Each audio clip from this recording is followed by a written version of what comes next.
Hello there, Mad Mike here, and welcome back to the channel.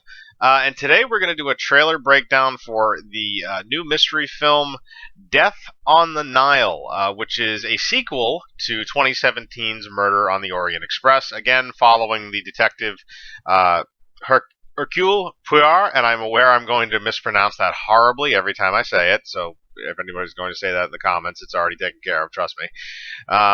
And his continuing adventures from the previous film.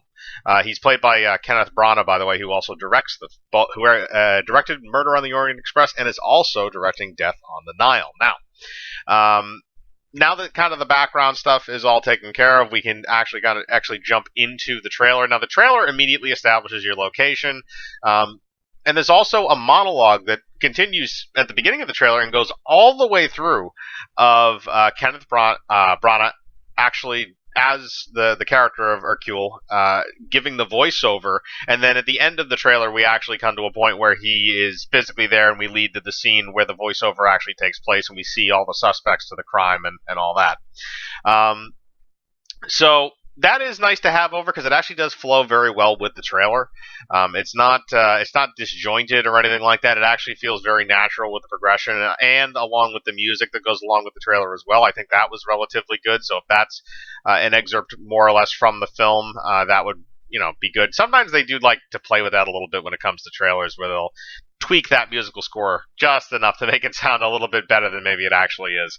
But I liked the musical score for this, and about halfway through, actually, it goes from a straight orchestral into an actual song that's being sung over the scene. I don't mind the song either, because again, it's kind of it's pertinent for a mystery plotline. But we establish the location, we start the monologue and the music, and then we go into these early scenes, and it seems to be going progressively normally. Like you can see kind of the plot progression in what the trailer is showing you. Now, this trailer does not commit the cardinal sin of trailers. It does not give away the entire film in the trailer, but it does give away certain things. But it also does not give away the most important thing, which is what the answer to the mystery is. Who is the actual killer? Who has done this? Why? And in what way? Because we do see a little bit in the trailer of like what it's kind of a brutal murder. But they don't compromise that, which is a good thing. So we go through this early part of the trailer where we see, I believe it's Armie Hammer's character, kind of attracted to this woman who is dressed in red. And very attractive, and they start dancing and stuff like that. But then what happens is as soon as Gal Gadot's character comes in, she seems to be basically the centerpiece around the entire trailer.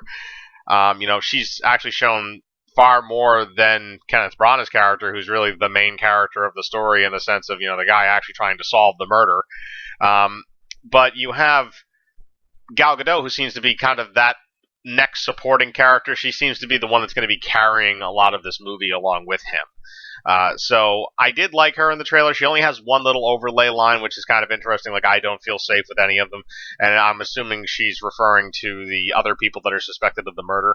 And obviously that's after the murder has taken place, because they even have a little tagline in there that says, murder was only the beginning. So the murder is going to happen fairly early in the film, and then we're going to see the fallout from that and the investigation by Kenneth Branagh. So you have that. So then you kind of move into this other part of the trailer where now you have something has happened. Again, we presume it's the murder. They don't actually explicitly mention it, but they do show you what looks to be Kenneth Branagh investigating the blood spatter or something in the room. He's pointing at a wall. Looks like it has blood spatter on it. They also have a scene where they're taking what looks like a corpse in basically a makeshift gurney, and they're walking that down some stairs.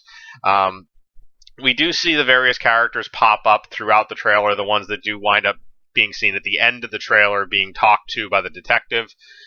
So you do catch little glimpses of them here and there, but really the main three characters that we follow are Gal Gadot, Armie Hammer, and this woman in red, and a little bit of Hercule Poirot. But I don't think that they're focusing more on the objects that Hercule is examining, the people, more than him, because I think that's just kind of the way that they like to play these type of things. It works out very well usually in the end, where you develop the individual characters, because you have to learn a lot about these characters throughout the movie. So I think it's normal for them to be kind of at the forefront of this type of a trailer. So I like that. I think that, again, they showcase a lot of them. They don't give a whole lot away. They don't give away the details, which, again, is very, very good in a mystery plot line. You know, you don't want to give away too many of the MacGuffins that are in the plot, and MacGuffin just means kind of like random plot device that does X. You know, they don't give away too much of the twists and the turns and stuff like that, because that's really what makes a mystery worth watching, is to be able to solve the mystery along with the people in the film. Now, the first film in the series, Murder on the Orient Express, was fairly good. I did watch it. I like the movie. I think I'm probably going to watch this one as well, but I did not watch it in theaters. I watched it later on. I think you can very easily watch this on a streaming service, probably just like the first one.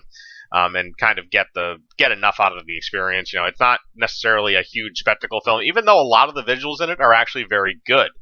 And you know, the visuals of the steamship and the pyramids and stuff like that, they all look actually very, very good in the trailer. You know, even it seems like there's a very few locations that are involved in this. You know, you have the steamboat or the riverboat. That where the murder actually takes place, which is where most of the scenes in the early parts of the trailer do take place.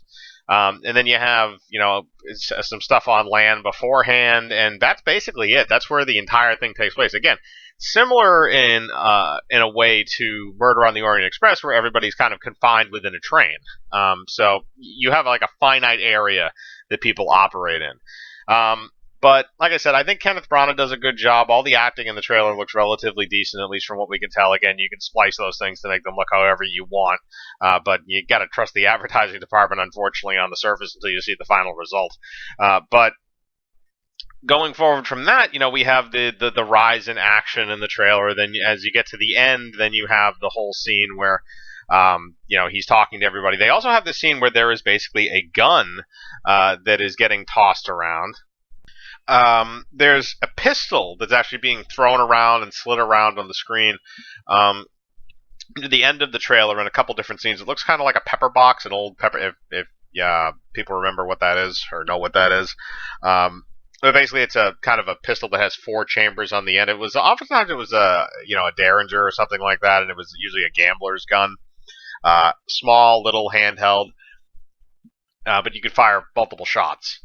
So you know, something kind of like that. So that looked kind of interesting. And then at the end, very, very end of the trailer, before we go to, you know, the final credits, so to speak, we have an image of Kenneth Branagh as Hercule, and he has a pistol and he's pointing it at somebody.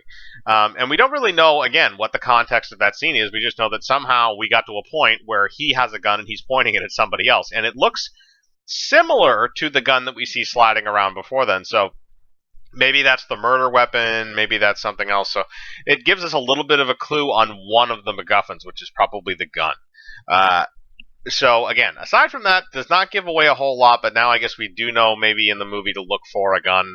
It might be of some importance, or it could just be a red herring that they shoved in the trailer too. That sometimes they will do that with mystery films, to kind of throw the audience off if it seems like it's too obvious in the trailer. But you know, going forward from that, I don't think this trailer commits the Cardinal Sin of trailers. I don't think it gives away everything. It gives away a little bit of the plot progression, but ultimately, I don't think it compromises the movie because it doesn't give away the answer to the mystery, and it doesn't. I don't think it overly implicates any one person in the crime that we see, because we don't know a whole lot about the other supporting characters that are interviewed in that big round table scene that we have. So it doesn't commit for a mystery to give away the ending, you would be destroying the film. So they don't. Thankfully, the advertising department for this are not complete morons, and they are probably the Fox holdovers, or maybe some mixture of Fox and Disney, since this is actually coming out from 20th Century Studios, not 20th Century Fox, because, like I said, those assets are now owned by Disney. So again, that's just my take on it. But as usual, I'm going to leave a link to the trailer down below in case you want to watch it or you haven't seen it. And I want to know what you think. Did you like Murder on the Orient Express and you want to see Death on the Nile? Are you just kind of going into this because you like mystery movies? Do you not really care for the series or the character or the adaptation period because there have been multiple adaptations of Agatha Christie's works? So as usual, leave those thoughts below. I like to read them. Hit the bell for notifications, hit the like button, subscribe, and remember, I live my life free of compromise. Do you?